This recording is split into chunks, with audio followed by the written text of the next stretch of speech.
Hi. Have any of you ever been asked the question, what are you going to be when you grow up? I bet you have, because I know I ask the kids in my life. So today, I'm going to give you an answer to that question.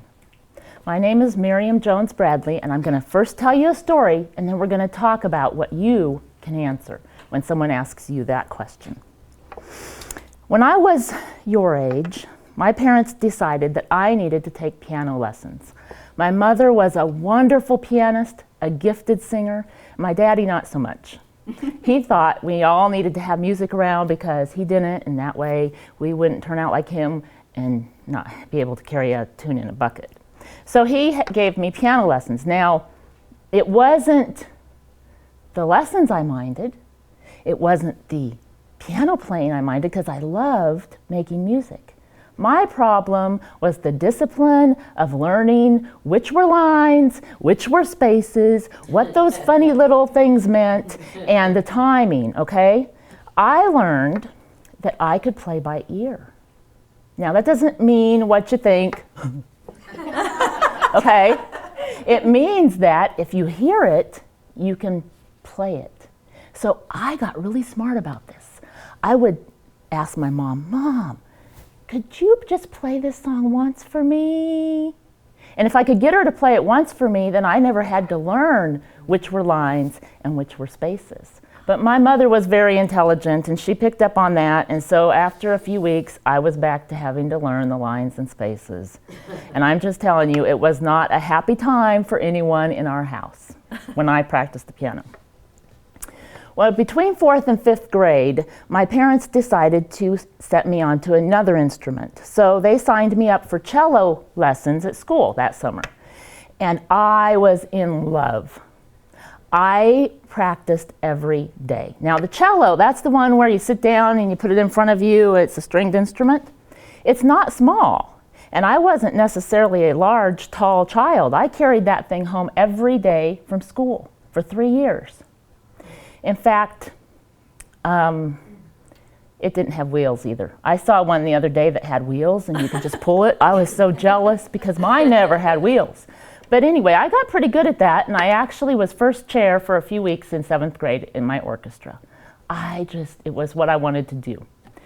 Then tragedy struck. We moved to California. Now, the tragedy wasn't moving to California, although I wasn't a big fan of California. The tragedy was that the cello belonged to the school. And the town we moved to was small, and there was no orchestra. There was only a band, a marching band. You don't play the cello in the marching band. So my daddy sat me down and he said, Miriam, I know you're really sad about this. I am too. I'm so proud of what you've done with the cello, but we can't afford it. And he said, we have a piano right there, the elephant in the room. And I was like, oh, I was in 8th grade. Seriously, Dad? So I practiced the piano, and I got good enough to play Jesus Loves Me, and I have decided to follow Jesus, and a few others for Sunday school, but not very good. Fast forward to my junior year in high school. I'm going to a small Christian school in Wyoming now, and I'm the pianist for the choir. That's only because no one else could play.